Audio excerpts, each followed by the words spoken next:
There's nothing worse than knowing there's something that could be a game changer for your company, literally shaving years of effort off your growth curve, but you have no clue how to move forward with it.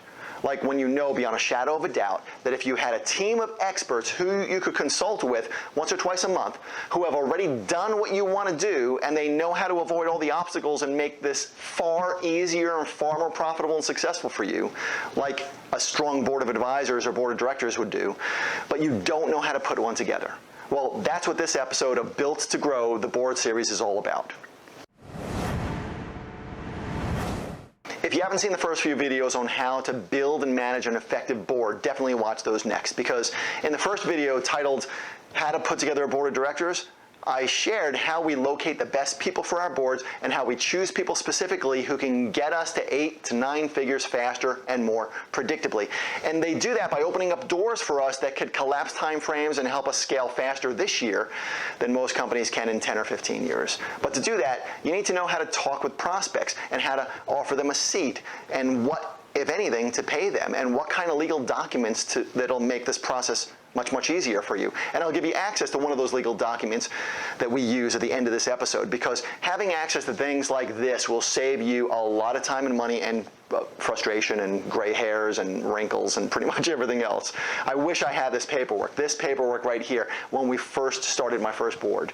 So let's say that I'm starting a new company or investing in a company, and I want to make sure we get as much growth as possible, not just in the first few months, but in the first year. And I want to make sure that that growth curve continues forever. The very first thing I'm going to do is put together a board of advisors. And on that board, I want to make sure I have 4 to 6 people who have already achieved what I want to achieve. And I want to choose them properly so that each one comes with a highly select skill set and a knowledge source and maybe a long list of relationships that we could leverage. And I say 4 to 6 people because that seems to be the number that always works for my companies. Less than 4 doesn't seem to generate enough knowledge that we need to scale. But also the final decisions that we make are usually far better when we have at least 4 successful people, all focused, all mono-focused on growing my company. And more than 7, that's a different dynamic as well. And it seems like there's too many people there to get a final decision fast enough from each one of our meetings. So 4 to 7. And again, we went over how to do that in the previous episode, but after you know who these people are and you've opened up a line of communication with them and you're ready to approach them and get them on your board, you'll want to have 3 pieces of paperwork that will just make this so much easier for you and make it much more clear for your prospective board members. And before I show you these documents, you need to open up your mind to who might be the perfect board members for you. And don't worry if they'll say yes or not. You'll be surprised how many really large business people, they want to help smaller growing companies and they're willing to sit on your board if you lay it out properly to them. And that's what these documents are going to do for you. Also, keep in mind that there's a lot of reasons somebody might want to be on your board. They might really be passionate about your mission, or they might feel like they'll learn from the others on your board. Your board members should add credibility to your company. But the very first person you bring onto your board should add credibility to your board, meaning that after he or she says yes, you could use their name when you approach everybody else. And you might be able to say something like, hey, John Doe, the owner of XYZ Bank, is also on the board.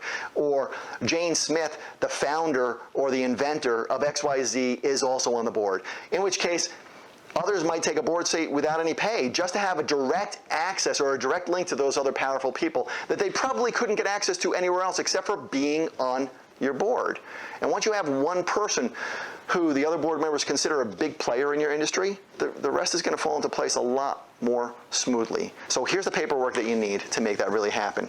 First is a board charter. And this is probably the most important document of all the 3 because it's how you lead the conversation with somebody before they agree to help you grow. And this is where you lay out the objectives for your board and the responsibilities if they become a board member, and what typical matters of focus will be at each one of the meetings, and what their compensation is going to be, and how often you'll meet, and where you'll meet, and what time commitment might be on there, and any other really basic things that somebody would want to know before they say yes or no to your offer. And don't worry about writing all that stuff down, because I'm going to give you this sample charter and it's going to be completely filled in, and it'll be actually one that we use. We have used this. The next document is like a 1 or 2 pager that details exactly what your company does and what your company history is, and you'll show them your track record of success in the past and your real life projections for the future, for the next 12 to 24 months. And you'll get them excited. You will design this to get them excited, because no matter how well you know or don't know the person sitting across from you, they'll want a simple summary that shows them a picture along with numbers of what you've done, so that they know your track record and what they could be part of for the future if they say yes. Now, the third document is an agreement. It's the Board of Advisors agreement. And I always keep this super short because no one wants to be roped into anything. This one here that I'm looking at right now is 2 pages long. Now, obviously, the agreement for a Board of Directors position is much longer and it's a lot more detailed. But for a Board of Advisors position, it just spells out the relationship, right? And defines a few key areas like your non-compete and your ownership of IP and compensation and things like that. Now, the 2 really important things to keep in mind here are when you meet somebody to ask them to be on your board, and it doesn't make a difference what paperwork you're using. When you meet them, it's always best to do that face-to-face. So if there's a really big name that you think could change the game for you and you want them to say yes to you, then locate them, open up a line of communication with them, and then once you have their ear, let them know you'll be in town maybe for next week or something like that, and you'd love to buy them a cup of coffee. And then close that damn deal with them. Get them on the board. And you could use that documentation to be super clear on that, and so that they're super clear on it as well. Second, if you go to chrisguerriero.com/BOA, and we'll put a link in the description for that, but if you go there, chrisguerriero.com/BOA, stands for Board of Advisors, BOA, I'll have a template Board of Advisors charter, the very first document that I showed you today, and I'll have it put there so that you could grab. But in exchange for that, do me a favor, please. Subscribe to the channel and tell me in the comments below what you think of that charter. If you like it, tell me. If you're going to use something like that, that's great. If you don't like it, tell me that too. I understand. If your company isn't ready for a board, then paperwork like this could be overwhelming to you. But if you think you're ready for a board of directors or a board of advisors, then paying an attorney to create documents like this for your company, that could cost thousands of dollars. And I just want you to have it because it could save you time and money. And most of all, seeing what we use in my companies over and over and over again could give you ideas that change the path for you for the better. And please don't ask me for all of our legal documents. This is really a great one to get you started. If you want the others, then go to chrisguerriero.com, go to our website and check out the advisory program.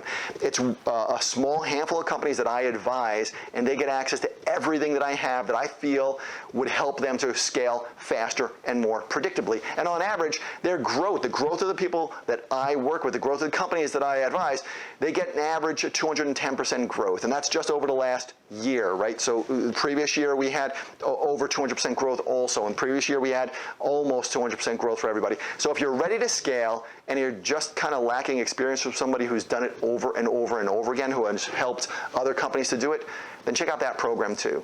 It's a game changer for every company in it. Anyway, grab the charter, subscribe to this channel, and hit the bell notification so you don't miss the next episode where we cover how to run board meetings the most effective way.